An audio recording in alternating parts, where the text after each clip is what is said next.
Welcome to the Conception Channel podcast. Hello, everybody. Welcome to another episode of the Conception Channel podcast. I'm your host, or today, more co-host. Dr. Liza Clausen is going to kind of jump in and take over. I'm Spence Pentland, and we get the privilege of being here today with Robyn Gooding. Thanks for coming on the show, Robyn. And I'm going to pass things over mostly to you now, Liza. Thanks, Spence, for the introduction. I am so excited to have Robyn with us today.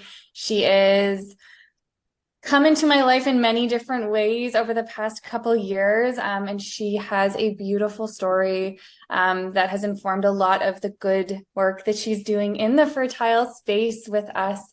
And so I'm going to just start by letting Robyn introduce herself, tell us a bit about who she is and what she does, so that she can share her magic with us. Okay, thank you so much for having me. It's a privilege to be here. And I guess there's many versions of me I could introduce you to, but it would probably make the most sense in this space to lead with obviously a woman. I have a daughter, she's 6 years old, so mom is up there. I'm an entrepreneur, I have my own business, and over the last few years, I've been on a really deep fertility journey.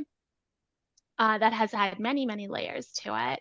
And on that path, I connected with the work of feminine embodiment and breath work and somatic healing. I started by healing myself with those modalities, and then I got certified and started to share them with other people, and am going to be sharing them soon in a new business with women who are on their own fertility journeys as well. So that's the short and sweet version.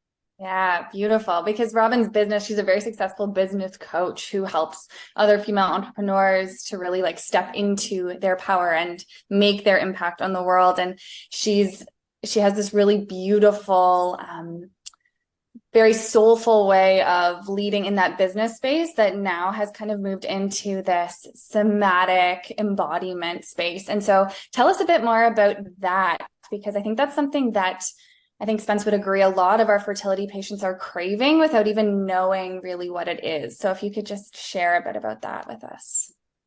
Yeah.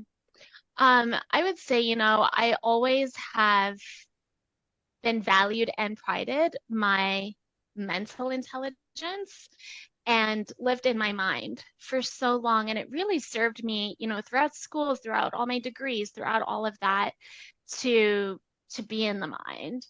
And like many things that serve us, eventually, if they're out of balance, they start to sabotage us, right? And so I started to realize I was hyper disembodied and I was really living in the mind. And to me, that kind of started to show up as anxiety, started to show up as burnout, like not listening to my body. It started to get really present when it came to my fertility journey and my reproductive system. And I started to realize that I wasn't living in my body. I was actually deeply disconnected from my body. And so somatic work, the feminine embodiment work, the breath work, all of that is really about coherence with the body. I like to think of the mental body, the physical body, the emotional body, and the energetic body as being coherent, as being integrated, as being equally valued. And so now my personal practices, as well as the ones I teach my clients, both in their own businesses and also with clients on their fertility journeys, is how can we come back to the truth that we are our bodies and we get to honor them for the vessel that they are, and we don't need to push through. We don't need to be seen as these robots kind of just hyper fixated on productivity at all costs. And also we don't need to be at war with our bodies, especially when they are part of a journey we're on. For me, my body became a place of shame. It became a place of me feeling broken, of me feeling like I was less valuable, and I felt like I was at war with my body, especially my fertility journey. And so part of being in my body, part of realizing I am a body, is also about looking at those nooks and crannies where there is shame, where there is those hard stories, and how like when we have those, it's so important to really heal them and to find ways to integrate and to not become defined by them. Yeah.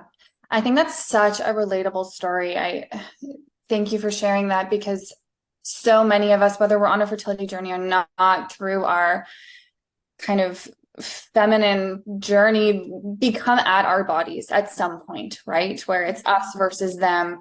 And I think in the fertility journey, that just gets deepened, because it feels like it's this thing we're just innately supposed to do. And then it feels like it's against us. And it's hard. We can't welcome a life in when we are not in our bodies, right? When we are not working with our bodies. And so I think that's such a beautiful way of framing it. And I know so many women will identify with that deeply. I think the other really important thing you mentioned was the being in your head and that intellect, and how that served you so well for so long in your life. And this is something I see all the time with our fertility patients, is that they are highly successful. They are driven intellectually. They are type A. And when they are not getting something that they want, they work harder and they achieve that thing. And in conception and in fertility, it is the exact opposite. It is that slowing down, that relaxing, that receptivity. And it's a really hard shift for women to make. I wonder if you could chat a bit about that process for yourself and how you kind of made that transition. Can I add to that just one quick thing? Yeah. Because I understanding your background a little bit, you came from a highly charged, fierce, probably masculine for the place in the corporate world. And can you kind of, because your story is probably similar to so many patients that Liza or we see, Can you kind of come from that angle as well a little bit to say how that affected you? And Yeah. Oh, big time. I think the masculine is really good at like protecting and pushing and controlling. And these things that when they're in equal balance with the feminine, they're really healthy. They're very glorified in corporate systems. They're very glorified in our traditional economic systems. And I noticed it in my relationship, actually, where I noticed that there was this pattern of like, I'm always leading, I'm always needing to control outcomes, like I can't just relax. And when I really fixed that and healed that in my relationship, I then started to see it in my work, in my business, in my way of being in the world. And my fertility is that one space that I really struggle with it still, because everyone tells you to just relax and it will happen. And I tried that for over, I would say, 12 to 18 months, give or take. And it did not happen. And so there's this balance of how do we soften? Yeah. How do we soften in our feminine? How do we relinquish control? How do we trust and have faith and also take proactive action? Right? But I think it's less about like doing nothing and like really just trusting and relaxing. And it's more about like that energy that we bring to the things that we can do to support our fertility, to support our conception. For me, that's involved IVF. It's involved Clomid. I've had recurrent miscarriages. I've had a second trimester loss, and still have unexplained secondary infertility. And it is frustrating because I got pregnant so easily with my daughter the first time we ever had unprotected sex. We weren't checking our cycle or anything. We were just open to whatever happening. I was in my life in this place of like deep fun and vitality, and like my life was huge and big and awesome around me. And I got pregnant and I was like, whoa, we didn't expect this. It was amazing. And everything was so easy that when it came time in 2020, we started to decide we wanted to have our second child. I was on the cusp of like 30, 31 years old at the time, so still young. No, nothing in my mind would have ever said that I would have a fertility struggle. And also looking back, my approach to baby number two was that planning, was that controlling, was that age gap thing, was that like masculine energy fully. So like I can look back on my first conception with Isla and be like, wow, I was like so in my feminine without even realizing it. And also at that point, I was not in the corporate world. And then for baby number two, I was coming off the heels of that like corporate background, that success, that like push, push, push, control. I was bringing that into my fertility journey. It crossed over. And that masculine energy has taken me on one wild roller coaster. So I know that was like a long spiel, but just for me, interesting that the corporate world was the world I was immersed in for baby number two. And it was that energy that I brought into my fertility journey that like I really do believe was just the wrong energy. Yeah. And I think the point that you made, it's too, is that the masculine, when it's healthy, it's necessary, right? That's our action, right? That's our forward momentum. And so we need that, right? That, just relax and it'll happen. And the fairy dust, like that doesn't move us towards our goals, right? But something else that I know Spence and I both like to bring in too is that when you surround yourself with a team of people who are experts, who you can trust, right? That's part of the masculine. That's part of the doing, right? And we've got it, right? We've got the research. We've got the treatment plan, right? You need to show up and do your part, but you don't need to go into all of these kind of deep spirals of finding solutions for yourself, right? So it's the trust in the team that you created around you. That's part of the doing. And then it's the receiving and the sitting back and the softening, like you said. I love that perspective. And it took me a while to get there because I did have a mistrust of the healthcare system. And for me, it really did take bringing together an actual team. And that involved a lot of natural medicine and natural healing approaches because I was really frustrated with people not looking at the root and like really always wanting a band-aid fix where like I feel like I really did know my body and there was a lot of gaslighting in the traditional medical system. And so yeah, now I have such deep faith and trust in my team that it makes it easier to do that for sure. Yeah. If you feel comfortable, can you share a little bit about how you navigated the IVF process itself with some of these somatic and embodiment tools that you have? Because I think that would land really powerfully for a lot of the women who are on their fertility journey. Yeah. So IVF, if you've experienced it, there's a lot of milestones on that path, and a lot of them bring anxiety and uncertainty and overwhelm, and from the mental, the emotional, the relational, the spiritual, the financial, like there's just so much there. And so for me, I was like, at first quite excited about it because I think for me, that was my first decision to like relinquish control.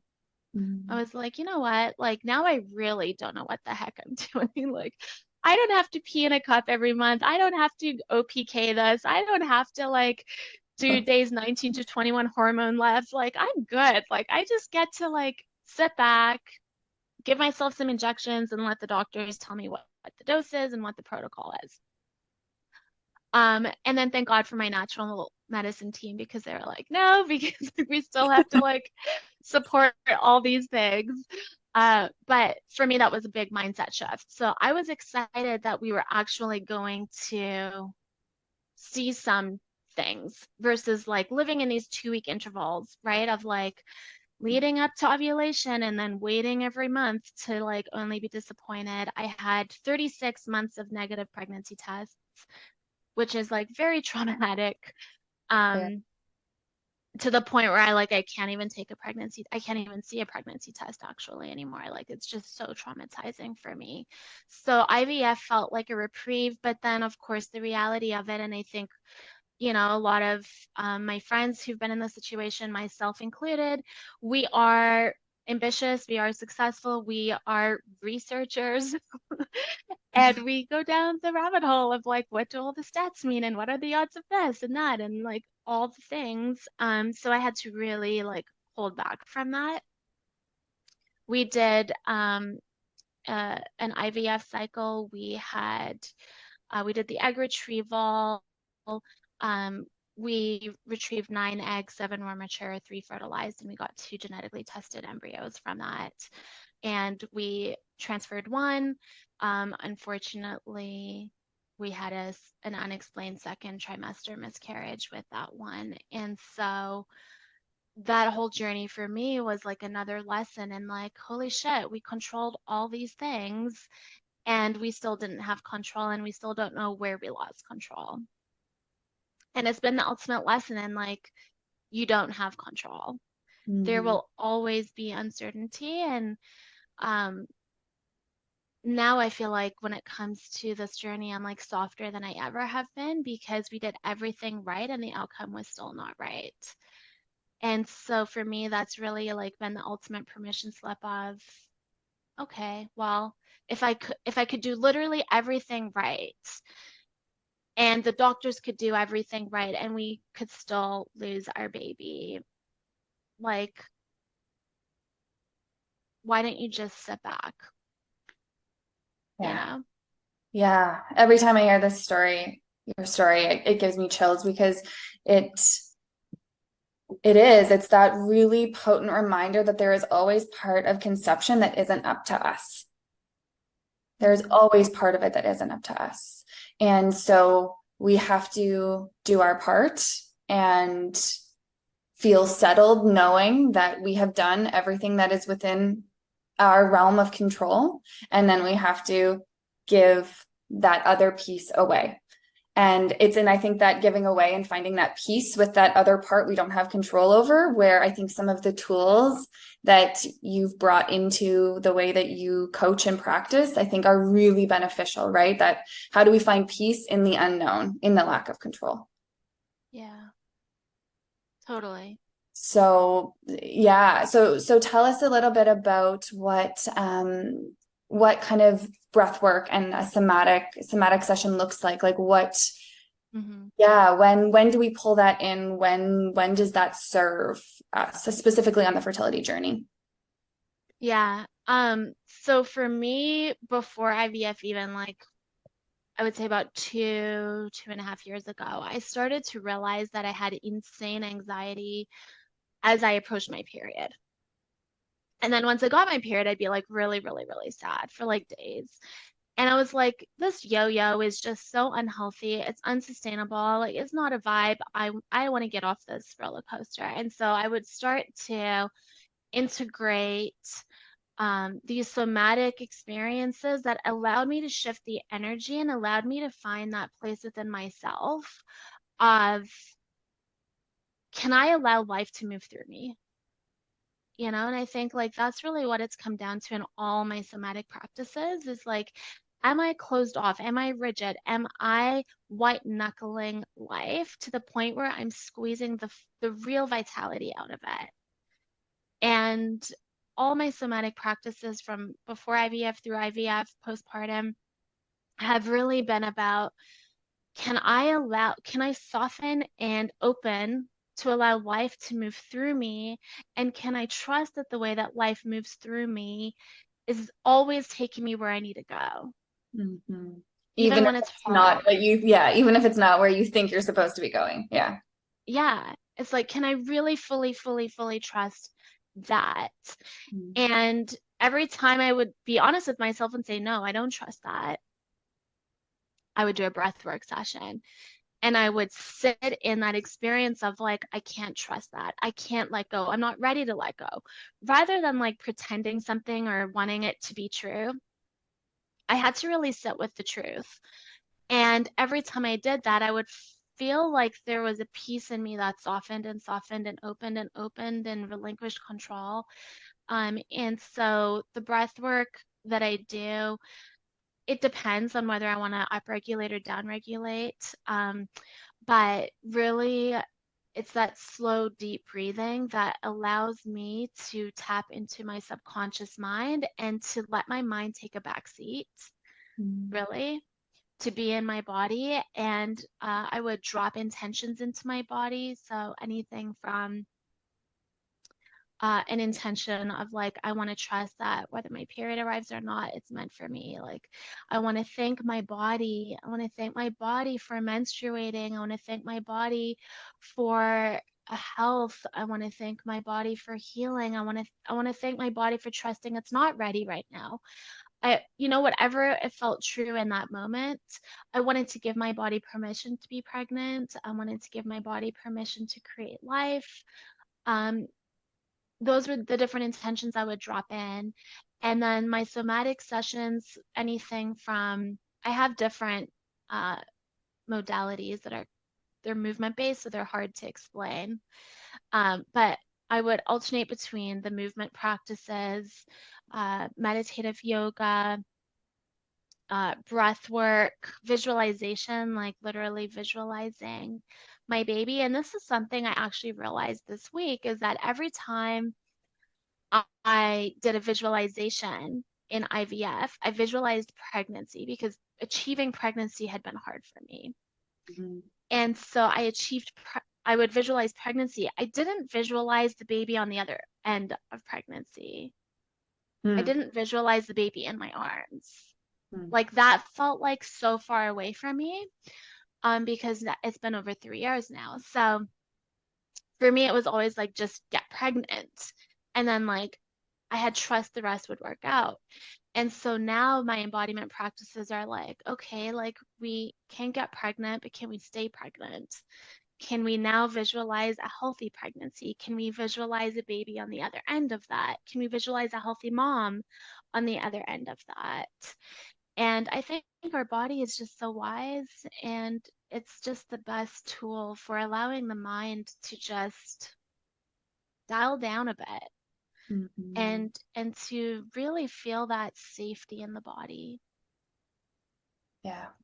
And I think that a lot of us don't even know where to begin. Like, the body feels so unsafe, right? Even the thought of just sinking into even just deep belly breathing, right? I think we hold so much discomfort and trauma in the abdomen and pelvic region, right? And so even just thinking about taking deep breaths into that region can feel intimidating when we start, right? And so, like you said, this is a practice. It's been years and years for you, right? Where the softening, it just continues to deepen. And so I think that's a good reminder for whoever's listening as well, is just that it's a gradual process, right? It's a learning.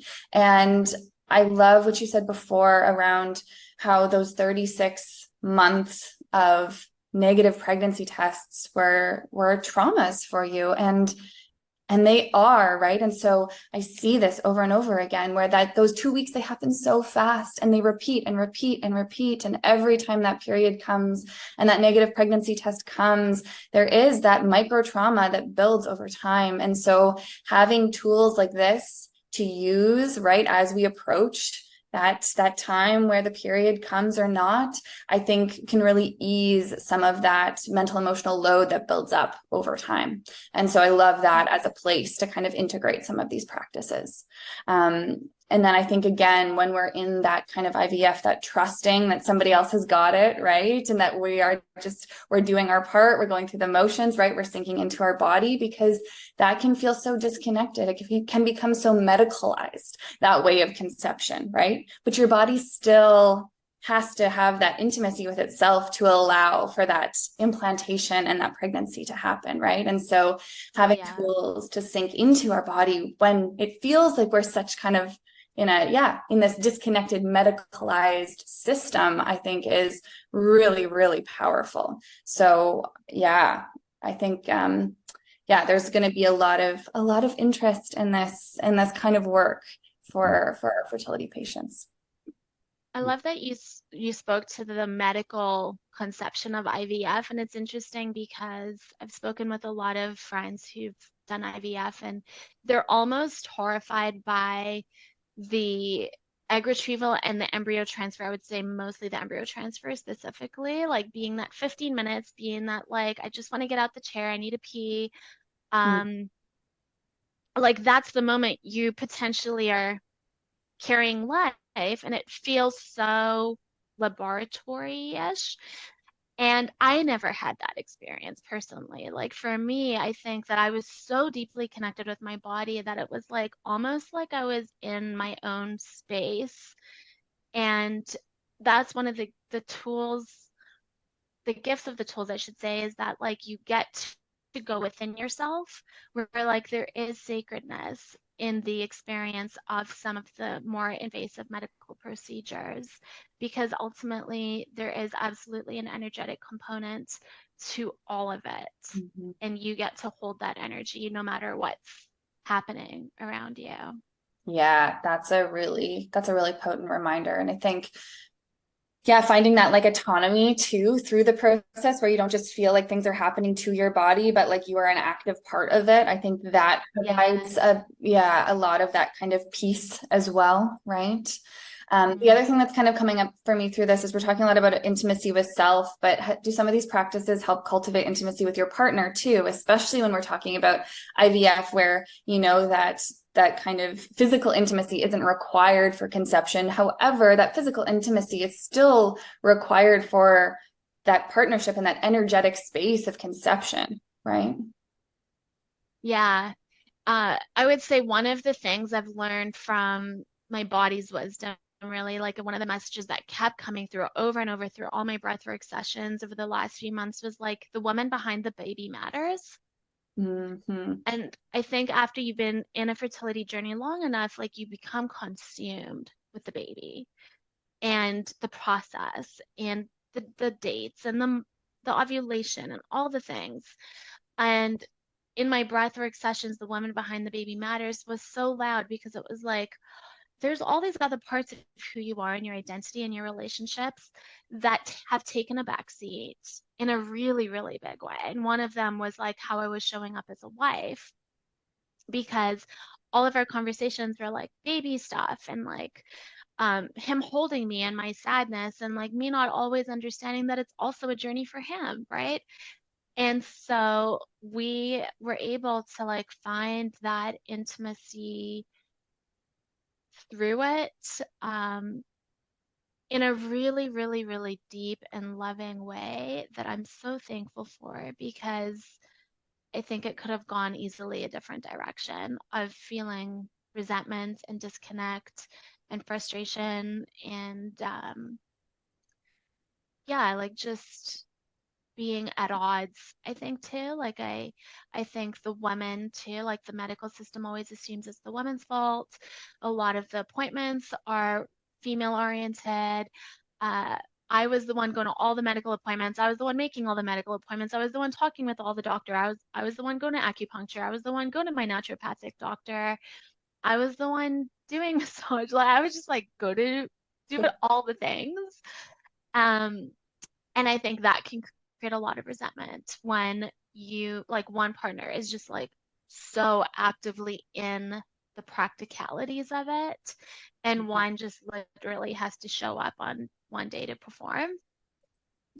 And I see even some partners where like the male sperm is like not where it should be, and like they're still not willing to do very minor things to like get it where it needs to be, and those relationships really struggle. So I think really having like open conversation, really checking in regularly, showing up for each other, supporting, like my husband and I always had this belief that like even when I was doing things like acupuncture and egg retrieval and all of that, it was like our thing.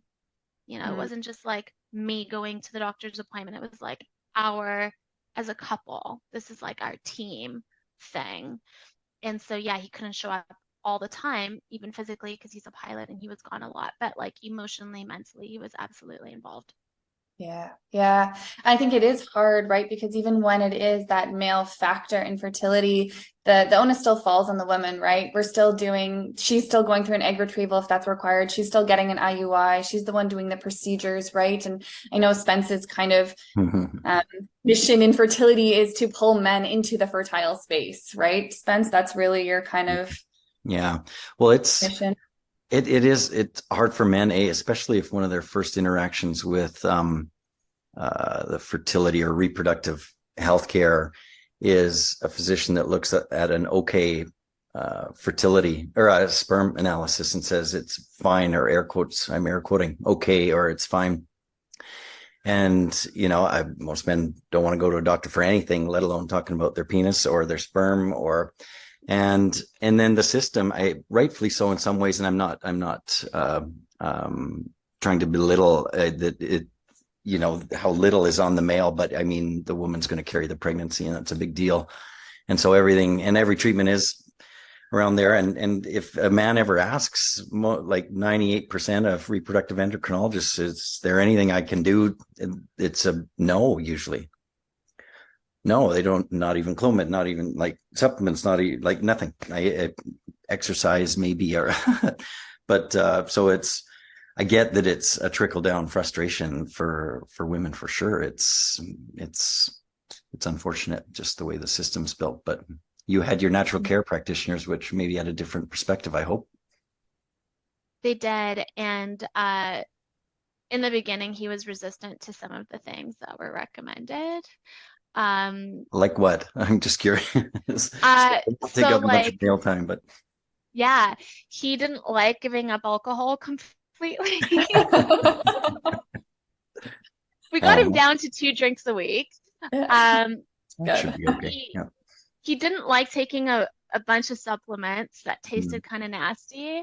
But it was wild because his factors were all okay to start with ish, like, as you say, air quotes.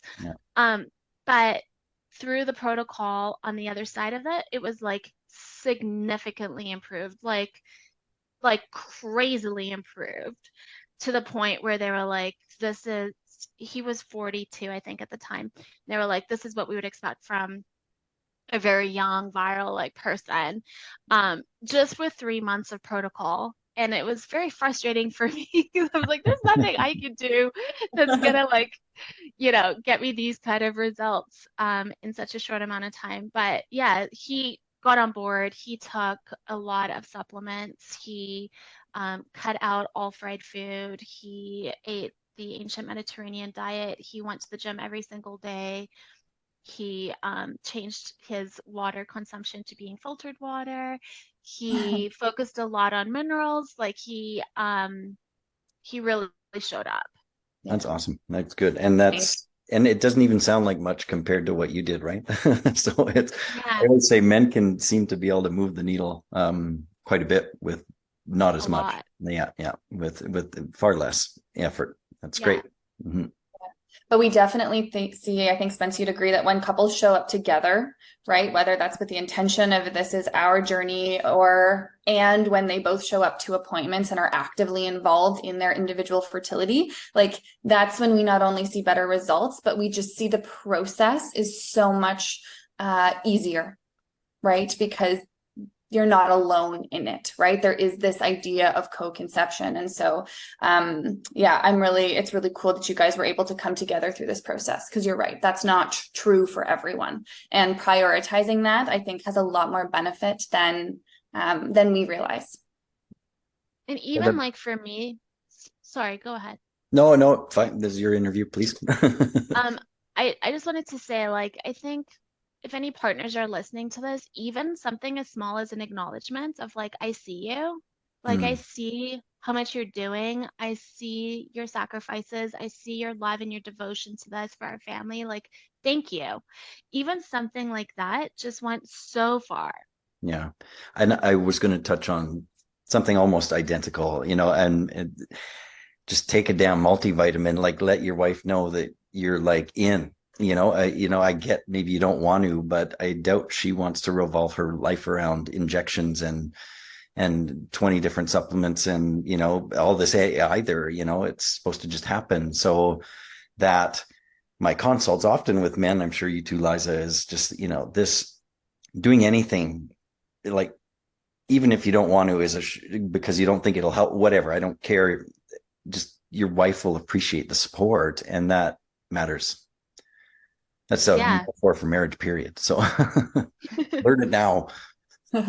Yeah, and also those small things really make a difference, right? Like you said, Robyn, right? Those in 90 days, right? We can see drastic improvements in semen parameters. And so even these seemingly simple or basic lifestyle interventions have huge impact.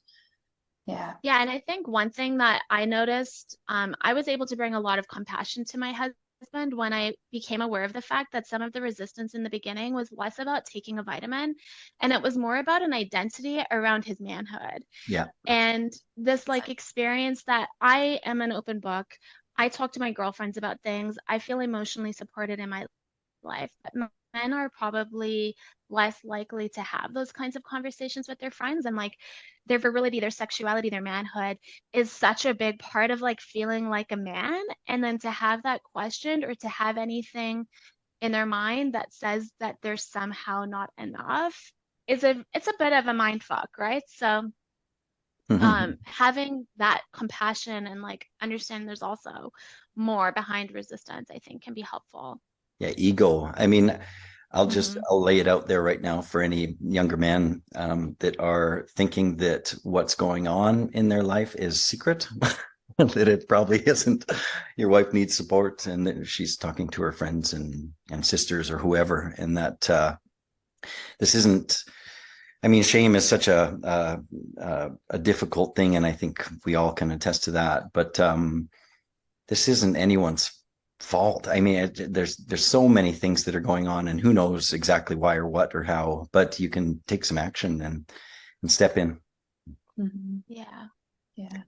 Can I kind of circle back? I'm going to cut the man thing because this is the feminine side. I don't want to interject too much, but kind of getting back to, so you came from this corporate world and went through IVF and then had, I'm so sorry about that second trimester loss. That's huge. And like how, and that's while you were already doing some of the work, but what kinds of things did you like? Because so many of the people that we see are so tightly wound that, like you said, using the masculine almost about resting or relaxing. If you relax, you'll get pregnant. Using a masculine energy. I tried it for 12 to 18 months and it didn't work. That's funny, right? Yeah. But then it really seems like something shifted maybe out of necessity because of the pressures of IVF and that second trimester loss, or but you really moved into consistent practices of things that resonated with you, like the breath work. But my question really is, what did you start noticing on a really granular kind of level throughout the day when things were starting to kind of pay dividends, the work that you were doing? Like, did you wake up with less anxiety? You didn't have to jump to your phone. You didn't have to, like, you enjoyed making meals a bit again. Like, what kinds of little things do you think people can kind of look for to, because it's hard to, and you need a win. Yeah, there's so many little things that made a huge difference. One, absolutely my anxiety release. Two, my mind wasn't just like so consumed with baby stuff all the time. I was able to like enjoy life. I was able to not get triggered by pregnancy announcements and birth announcements and all of that because I didn't see someone else's win as my loss.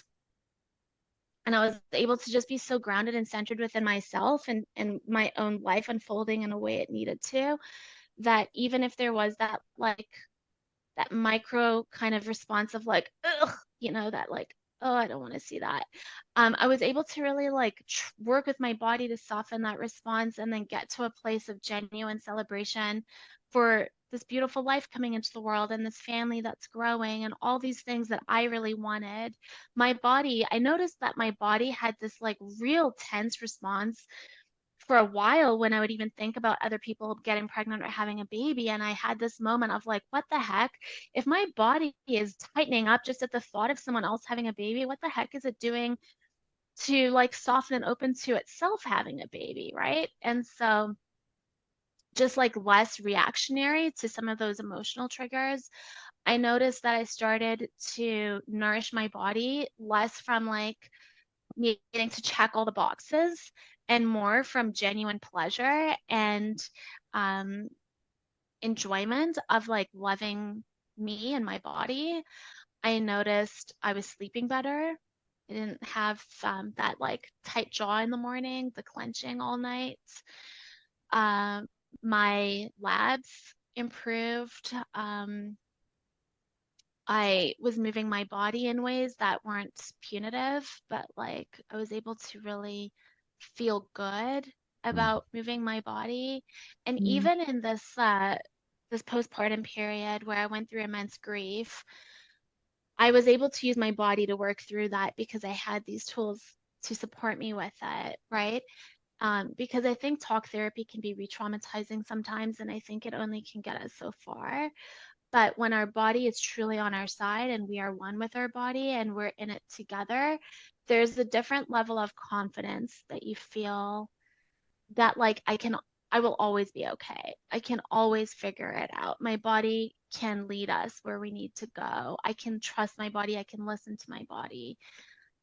Those little things in little moments in the day end up being really significant because anyone who's gone through this journey understands how triggering it can be for like someone to like announce their pregnancy and you're having a good day and all of a sudden you're on social media and you're spammed with it and you just got your period for like the ninth month in a row and you're gutted. And then your whole day's ruined and then the next day you're probably feeling like shit, blah blah blah, right? So like those responses, feeling good in your own skin, trusting life's timing, all of that actually is a really big thing. So can I extrapolate a little detail? These things didn't just all of a sudden happen.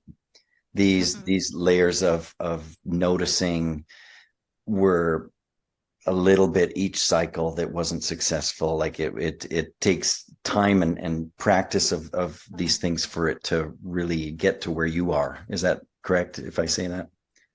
Yeah, yes, some of them felt like they were overnight, but only because it took like a lot for it to like click. And then the shift felt immediate. Other times it felt like there was a more gradual observation of progress. My anxiety, for example, would be a perfect example of like it just started to feel a little bit better and then a little bit better and a little bit better and a little bit better. And then all of a sudden it was a lot better. Um, the food thing, like I have always said I have a sweet tooth. Sugar was always really hard for me to Mhm. quit. And now I don't even remember like it was Halloween and I didn't even eat any of my kids' candy. I didn't even want to, you know? And so like that was another thing that was like, oh, like I just started doing a little bit, and then You got better yeah, at it. so Mhm. I just get better at it. And I think you just learn that like a lot of the times I think we don't even know how good we can feel in our body.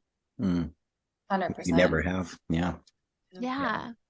And then that's a bit addictive. It's like, oh, cool. I have so much energy. I have um, really good sleeps. I feel really emotionally grounded, even though shit's hitting the fan. Like, cool. Yeah. Some of those you mentioned a lot of mental emotional things, which is huge, but like on the physical side, just more energy, better sleep, maybe improved skin. I don't know. They're Oh it yeah, could my be skin, huge. awesome.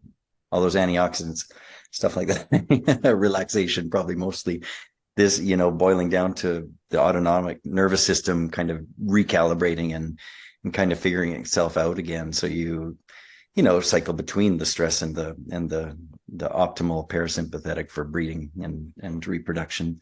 But so a lot of these little things. So I'm curious now because you guys can tell me both more about it, but I understand that a lot of this is going to be starting to be translated into a fertility mentorship. Now that's where my knowledge ends, so I'm not going to say much more. I'm going to kind of hand it over so you guys can kind of let the world know what is next or how you're kind of packaging this so you can help others. Mm-hmm. Liza, Liza. do you want to start? No, go for it, Robyn. This is one of your beautiful creations. Okay. So it's called the Fertility Cocoon, and it's a membership, and it's really it's the thing I needed and have needed. I want to give to other people. I resisted it for over a year. because I did not want to be the girl that had recurrent miscarriages. I did not want to be the girl that had a fertility struggle. I did not want to, I just basically wanted a baby and I wanted to move on with my life and like shut the door forever. Um, and now I'm just so proud of the fact that I can sit, even in my own journey, you know, I don't have a rainbow baby. I'm not where I want to be. But I can sit in a space with women who are on this journey and we can like support each other. And I think that's really what we want the Fertility Cocoon membership to be. We want it to support the woman behind the baby. Obviously, all of the women are going to want a baby. That's why they're there. But our goal is really to make them feel like they can reconnect with themselves, like they can reconnect with their body, that they can reconnect with vitality and life itself, and have all of those things optimize their success for conception, pregnancy, and a live birth. But to be supported on that journey in community with experts, physically with best practices, mentally, emotionally with somatic support, embodiment practices, breath work, and community, right? Because there is shame on this journey. There is a lot of loneliness and isolation and people not getting it.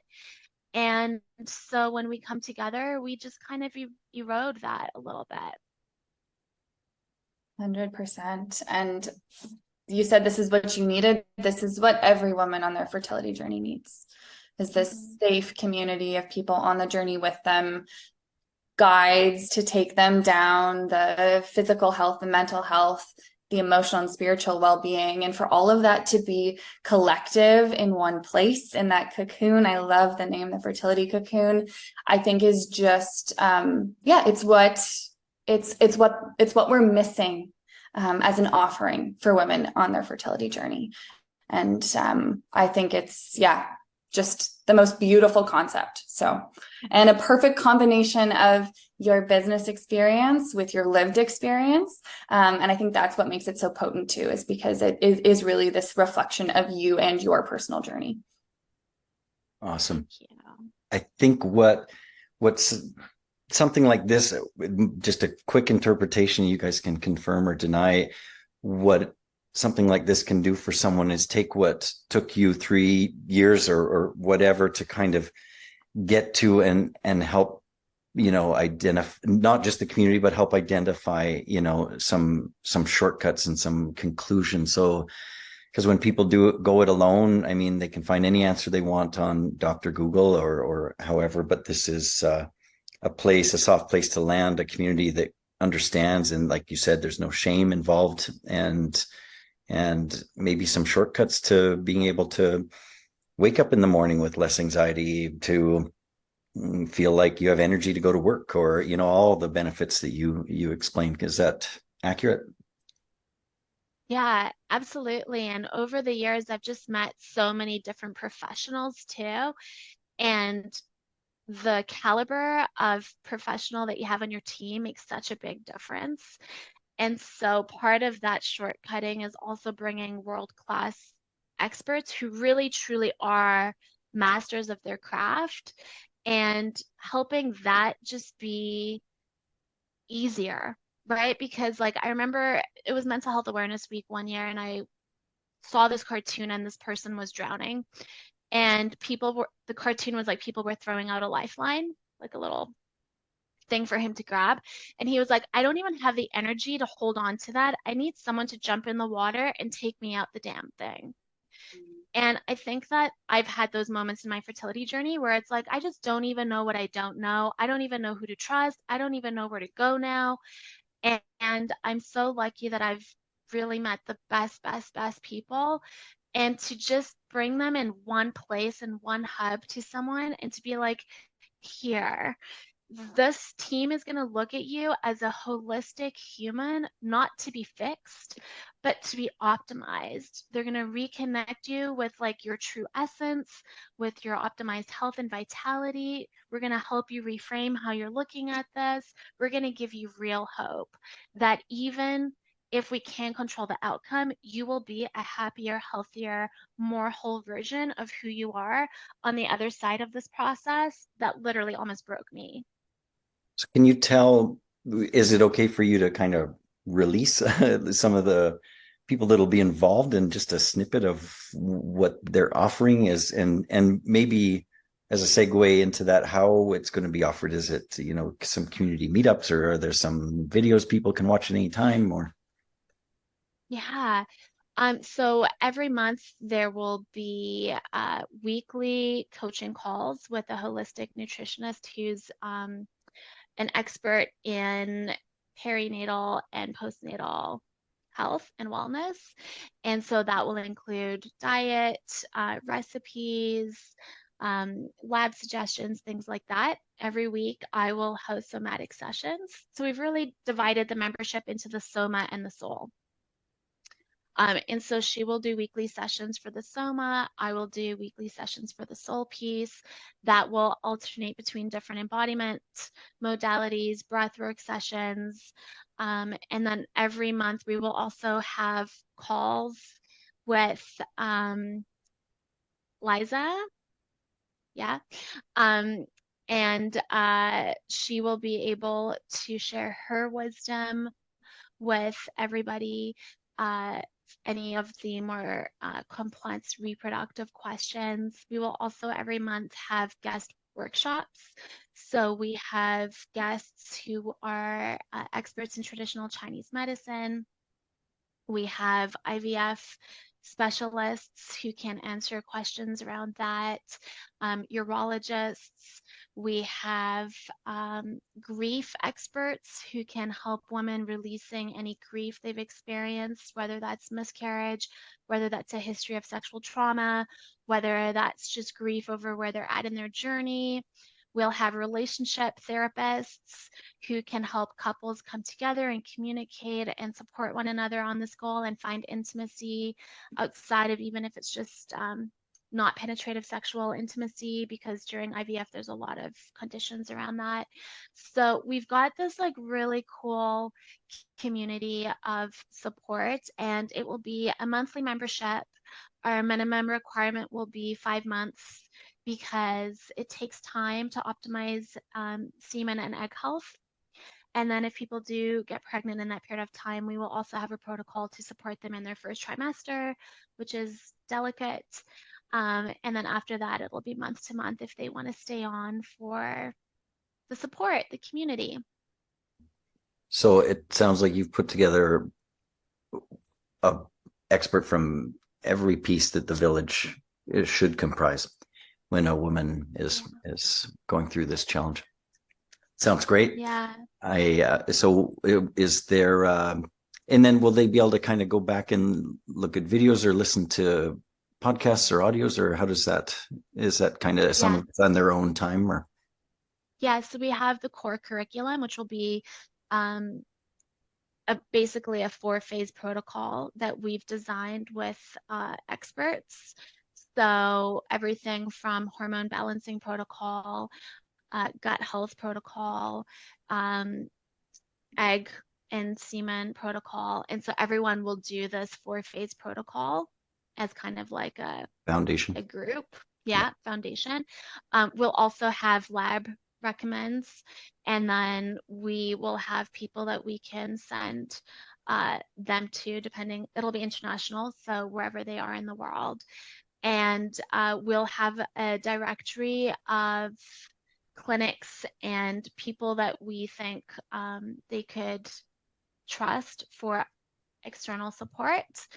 And then every somatic session will be recorded if they can't join live, so they can do that whenever. There's also a library of somatic sessions for things like softening before your expected menstrual cycle begins, preparing your body for an egg retrieval, preparing your body for an embryo transfer, being pregnant after miscarriage and any of the anxiety there, feeling emotionally wobbly after your best friend or someone close to you announces their pregnancy and you're still not pregnant.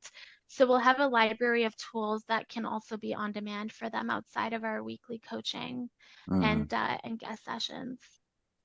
So it seems to me like full circle, your corporate ass kicking organizational skills are coming into play here. So others don't have to do it. Others don't have to do it. And it's like, here, well, we got you.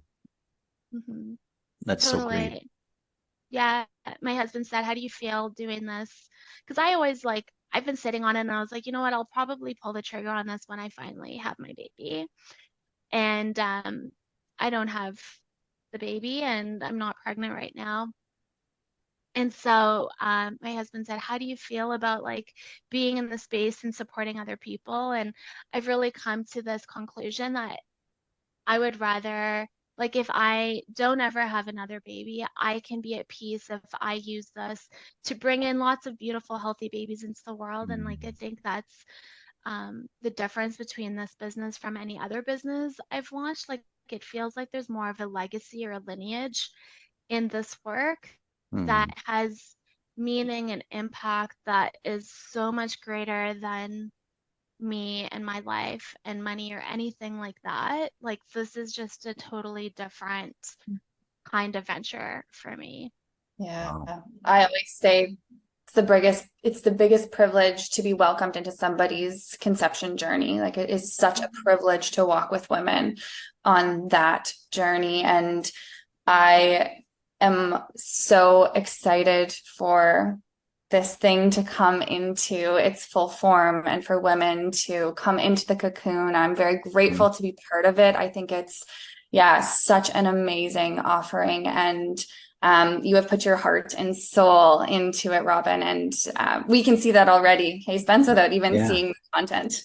Well, you kind of it's maybe a bit of your gift. I don't know, enough about your background, but it seems like you can identify, the various elements that you've been through, and you're very forthright about organizing and documenting and kind of approaching it from like such a logical standpoint, so you can be in that emotional place, and so you can kind of sink in, some of the terms you've used, so the what can be organized and controlled is, and then from there you can start to be receptive to the conception that you're, and I just, one last thing about what you said, I think it's really actually super powerful that you're going to do this before your baby comes,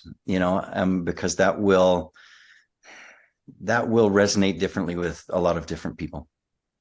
I just, from my experience, I think it's, that has a place too. And when that's you on the successful side of it, maybe you'll even find that someone else should carry the torch for you that is in the position before having the child that they desire. Anyway, I just think it's exactly how it's supposed to be. And that's great that you're seeing that and launching it. Thank you. Thank you so much for saying that. I think we see so many people in there before and after, and we don't see them in the process, and it makes us feel more alone in our own journey.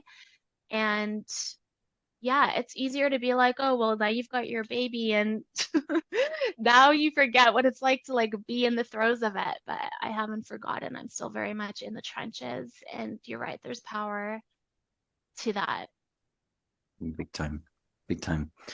So Liza, I'm going to, that is great. I mean, we'll obviously show in the show note. It'll be, you guys are the social media folk. It'll be out there, and ways to join, and maybe places to join.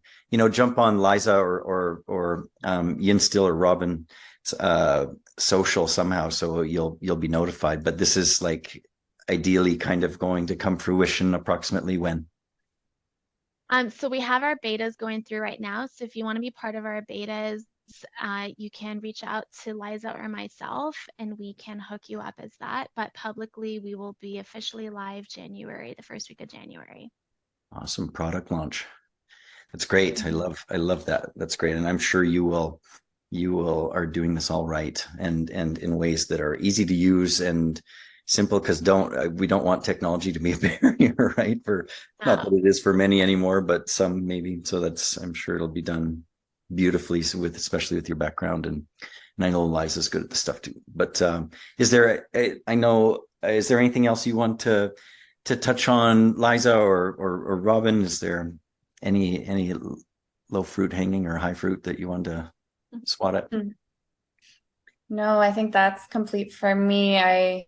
Just wanted our listeners to hear Robyn's story and to hear why and how she's moving into this next phase of her business and her offering. And I just really provide the opportunity to welcome people into this space. And I think we did that. Yes.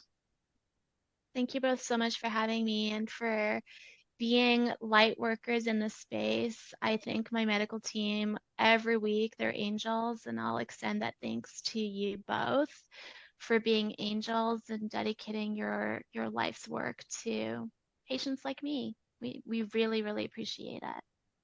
Well, on behalf of everyone listening, with the experience I have, the messages and how well you structure it and are delivering, what you've been through, you are summarizing it so beautifully.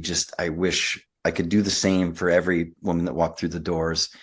And it's just so powerful that it comes from you, who's been there and is there and has the ability to get, these experts together and yourself and deliver something that is just should be a part of fertility treatments. Tell me I'm wrong.